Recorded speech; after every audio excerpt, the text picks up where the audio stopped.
اے لطیفہ عرض کیا ہے حضرت سیدنا عمرو بزاز رحمت اللہ تعالی علیہ فرماتے ہیں ایک بار جمعۃ المبارک کے روز میں حضور غوث اعظم علیہ رحمت اللہ اکرم کے ساتھ جامع مسجد کی طرف جا رہا تھا. میرے دل میں خیال آیا کہ حیرت ہے، جب بھی میں مرشد کے ساتھ جمعہ کو مسجد کی طرف آتا ہوں تو سلام و مصافحہ کرنے والوں کی بھیڑ بھاڑ کے سبب گزرنا مشکل ہو جاتا ہے، مگر آج کوئی نظر تک اٹھا کر نہیں دیکھتا.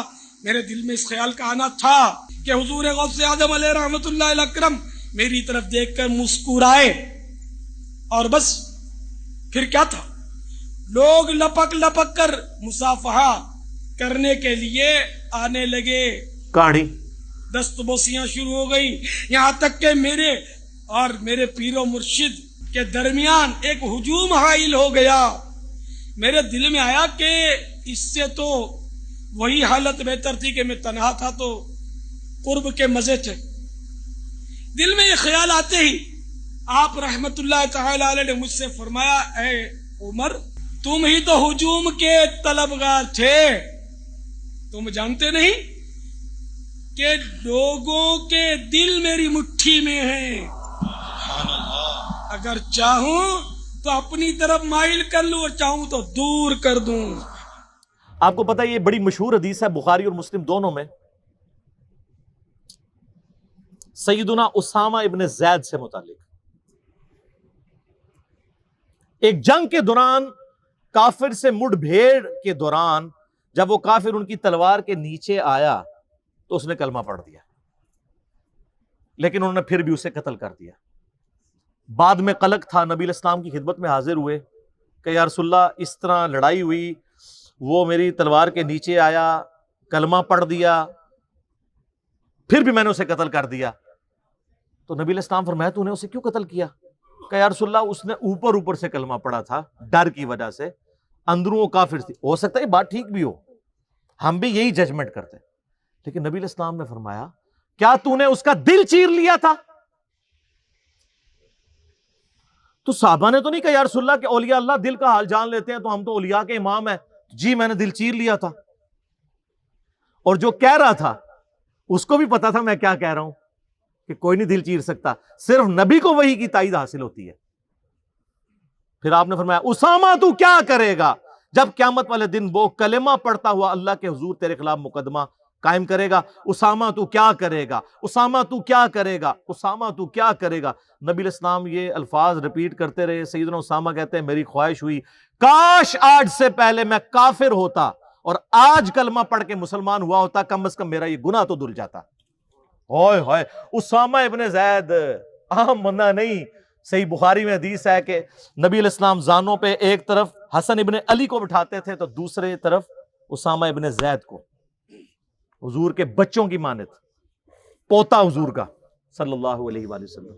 بڑے بڑے صحابہ غصے کی حالت میں نبی علیہ السلام کو اپروچ نہیں کرتے تھے تو اسامہ ابن زید سے سفارش کرواتے تھے.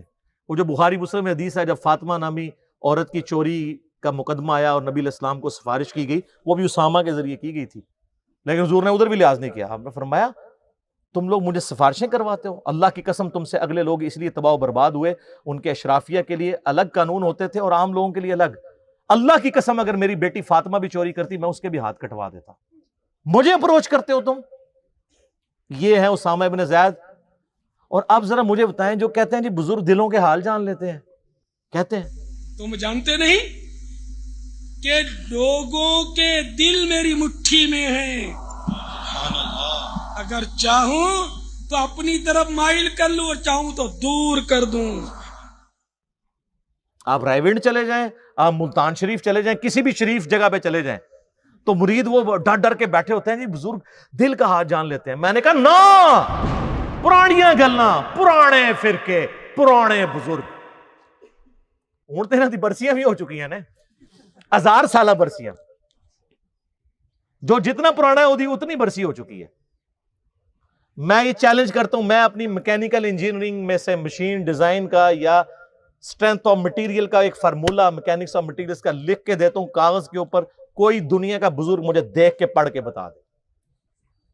ہاں اگر وقت کا پیغمبر ہو وہ پڑھ کے بتا سکتا ہے کیونکہ اسے وحی کی تائید حاصل ہوگی.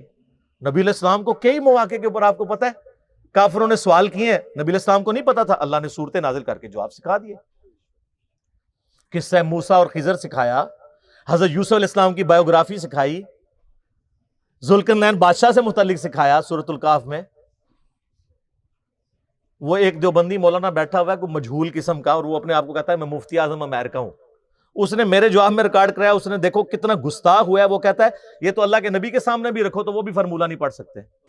اب آپ یہ کہیں کہ امام اعظم آ جائے تو یہ انجینئرنگ کا فارمولہ نہیں پڑھ سکتا جب تک میں نہ پڑھاؤں، یہ انسٹرومنٹ نہیں استعمال کر سکتے، ڈیوائسز جب تک میں نہ بتاؤں.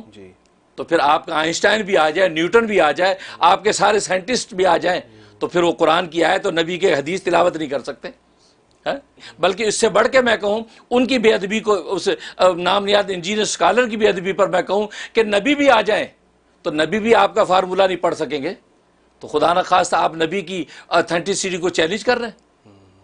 آپ جس انجینئر فارمولے کی بات کر رہے ہیں نبی کے سامنے لکھ کے بتائیں، نبی پڑھ لے گا؟ لعنت ہے تیرے ایسے عقیدے کے اوپر. کلمہ پڑھ کے مسلمان ہو، بے شرم انسان. یہ میں اپنی ذات کی خاطر نہیں کہہ رہا، یہ تو حضرت عمر ہوتے تو پہلے تو اس کی وہ کرتے نا، پھر اگلی بات اس سے کرتے. نبی علیہ السلام کو تو اپنے بابے بچانے کے لیے یوز کر رہا ہے. وہ امام حنیفہ رحمہ اللہ کا وہ گناہ دھلنے والے واقعے کو ڈیفینڈ کرتے ہوئے یہ کہہ رہا تھا. نبی علیہ السلام کے پیچھے اللہ ہے. سورہ ال عمران کی آیت نمبر 179 ہے کہ اللہ کی یہ شان ہی نہیں ہے کہ کسی غیر نبی کو غیب پر مطلع کرے. وہ اپنے پیغمبروں کو غیب کے اوپر اطلاع دیتا ہے، اور تمہارا کام ہے اللہ اور اس کے پیغمبروں پہ ایمان لاؤ. بس اس حد کو کراس مت کرو. تو نبی علیہ السلام کو اگر یہ چیلنج دیا جائے وقت کے پیغمبر کو، وہ پڑھ کے سنا بھی دے گا، اس کو اللہ آنے واحد میں سب کچھ سکھا دے گا. بابوں کو اس لیے میں چیلنج کر رہا ہوں کہ تمہارا تو کہنا ہے کہ ہمارا اللہ سے تعلق ہے، اللہ کو تو آتی ہے نا انجینئرنگ، پڑھ کے بتاؤ. تم کہتے ہو ہم دلوں کے حال جانتے ہیں، ہمیں کشف القبور ہوتا ہے. وہ بھی کہانیاں. صحیح مسلم میں حدیث ہے، بخاری میں بھی اس کا کچھ حصہ ہے. ایک مدعم نامی غلام تھا نبی علیہ السلام کا، خیبر کے موقع پر نامعلوم تیر لگا، وہ شہید ہو گیا. صحابہ نے کہا سیدھا جنتی ہے. آپ فرمایا تم جنتی کہہ رہے ہو، اس نے تو مال غنیمت کی ایک چادر چرائی تھی جو آگ کی پہنا دی گئی ہے اس کے اوپر، میں دیکھ رہا ہوں. تو صحابہ کرام فوراً گھروں کو لوٹے. اگر کسی نے کوئی رسی کا ایک ٹکڑا بھی یہ سمجھ کے اٹھایا تھا نا اس کی تو خیر ہے، وہ بھی لا کے مال غنیمت میں جمع کروایا کہ یہ سر وہ لوگ سمعنا و اطعنا تھے، سننے والے اور ماننے والے. تو صحابہ کرام کو تو سامنے میت کے اوپر آگ کی جو چادر نظر نہیں آئی ہے. بخاری مسلم میں حدیث ہے، نبی علیہ السلام گزر رہے تھے، آپ رک گئے، آپ کا خچر بدک گیا، کیونکہ آپ علیہ السلام اس پہ بیٹھے ہوئے تھے. اس کی برکت سے اللہ نے اس کو بھی دکھا دیا. ویسے ہی بخاری مسلم میں حدیث ہے کہ ایک مناظر جو ہیں وہ جنوں انس کے علاوہ ساری مخلوقات دیکھتی ہیں. آپ فرمائیں دو قبر والوں کو عذاب ہو رہا ہے. ایک پیشاب کے چھینٹوں سے نہیں بچتا تھا، دوسرا چغلی کھاتا تھا. پھر آپ نے ایک ٹہنی توڑ کے اس کے دو حصے کر کے لگایا. فرمایا جب تک یہ ہری رہیں گی ان کے عذاب میں تخفیف ہوتی رہے گی، نبی علیہ السلام کی مبارک ہاتھوں کی برکت سے. تو صحابہ کرام کو تو عذاب قبر نظر نہیں آیا. کہانیاں دل کا حال جان لیتے ہیں. سر اب زمانہ بدل چکا ہے، اب ہر طرف صدا ہے کیا کہ نہ میں وابی نہ میں بابی، میں ہوں مسلم علمی کتابی. یہ علمی کتابی بات ہے.